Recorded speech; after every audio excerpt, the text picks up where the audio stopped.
the Obaship, especially in line with the subscription to the colonial legacy of Western education, with the exception of Oba Eweka II between 1914 and 1933, whose responsibility it was to restore the monarchy after unfortunate British invasion and the period of hiatus following it.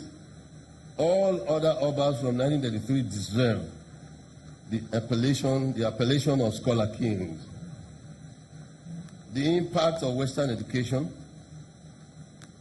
on the leadership of Benin Ancient Kingdom has therefore been felt since my grandfather, Oba Akintola II, the first educated monarch in Benin history, came to the throne.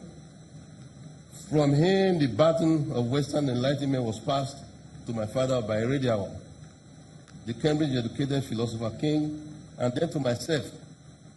My father affectionately called me Ambassador Emeritus.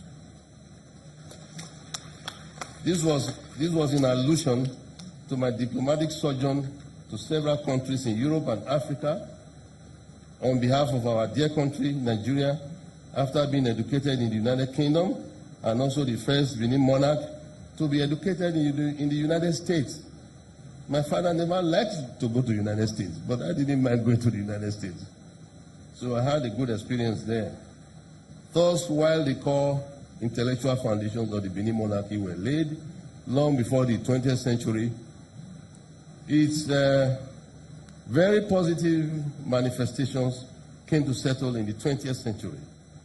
The Benin Ancient Kingdom has remained what it is, one of the most fascinating, enduring, evocative, and therefore marketable sociocultural and historical phenomenon in the entire world. It has been on the spotlight from ancient times.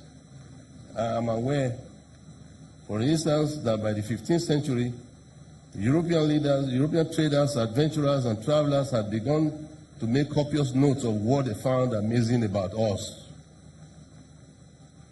Therefore, the Benin Kingdom, as a cultural and historical conversation, is far from being just a Nigerian or African commodity. It is by all units of measurement a global package with so much literature pouring in from other parts of the world. As Crown Prince, I recall being drawn to every written material I could lay my hands on about the Benin people and culture that I'm sure distinguished guests that you would not ask me why that habit was necessary. I would like to use this opportunity to appreciate the work and support of the press, the electronic and print media since the first anniversary of my ascension to the throne. However, distinguished ladies and gentlemen, may I crave your indulgence to further appreciate in some of the national television stations for airing a documentary only a couple of days ago, which I believe was meant to give publicity to this book launch, which actually lent credence in a very strange manner to the very essence of the compilation of this book. The essence of publishing this book, particularly at this point in our history, is obvious in many respects. One of which is the common error of poor translation of expressions in Benin language associated with our cultural norms and practices. I observed in the recent documentary held in the electronic and social media, where interviews were conducted that featured inaccurate and poor narration of our history, bordering on distortion of historical facts. An example is that from that documentary, it was alluded that the Daken of Uselu, who is the Crown Prince, is a member of a group of kingmakers. The fact is that there is actually no group that are kingmakers in Benin. We don't have it in our culture. Because in Benin tradition, a king is born and not made or chosen by any individual. This group is referred to as Uzamaniyo, or the Edion in bracket, Edion, headed by Chief Olia, who merely performs the function of crowning the new Oba at the right time. Olia still is in our midst, I believe, so he's still functioning there. In that same documentary, another narration, I'm sure many of you might have seen it. It was all over the news.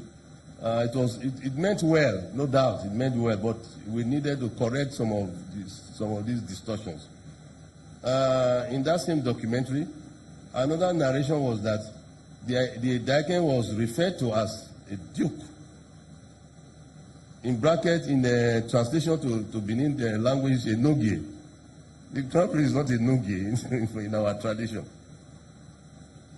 The Daken is not a duke, but the crown prince presiding over a territory in the kingdom called Uselu at the right time, when the time comes, who derives his authority directly from the Oba of Benin and has power to confer chieftaincy titles on persons as prince of the palace of Daken of Uselu. Again, it draws the power from the Oba of Benin, from the palace in Benin, the main Oba's palace. Further distortion of our history was the chief stating that the eldest son of the Oba is sent to Uselu to hold forth for Daken Uselu. Wrong. The eldest son was strategically sent to hold forth for the recalcitrant subject of the then Oba called Iken. This is the history. Who was lured into battle outside the kingdom in order to be rid of his insubordination. Hence the name or title, Edayinike, shortened to Edaike.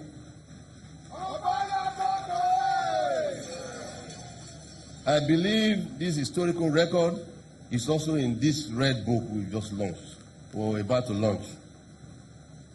The eldest son of the Oba eventually officially assumes the traditional office of Daken Uselu. Put differently, the eldest son of the Oba is Daken Uselu. So he is not holding forth for Daken Uselu. He is Daken Uselu by definition. Again, is the narration that was made that everything begins and ends in the palace. The correct position, I think this was an attempt to explain what Egwaemese Nedota, Egwaemese. In an attempt to correct it, this explanation was given in that same documentary. Again, I don't think it was quite the correct position. The correct position is that if there are issues among the subjects out there, or citizens, communities, villages, towns, they on their own volition approach the palace to seek for what Captain Okweoba Dausa Oyokumbo earlier referred to as conflict resolution. Seek for the resolution of these disputes, and whatever resolution is approved by the palace is final and is usually never disputed, subject to, of course, further review or any review in light of contradicting information, coming up, which in Benin is referred to as Egwaemese, literally translated, all matters end at the palace, not all matters begin and end at the palace. So I thought I should clarify some of these issues.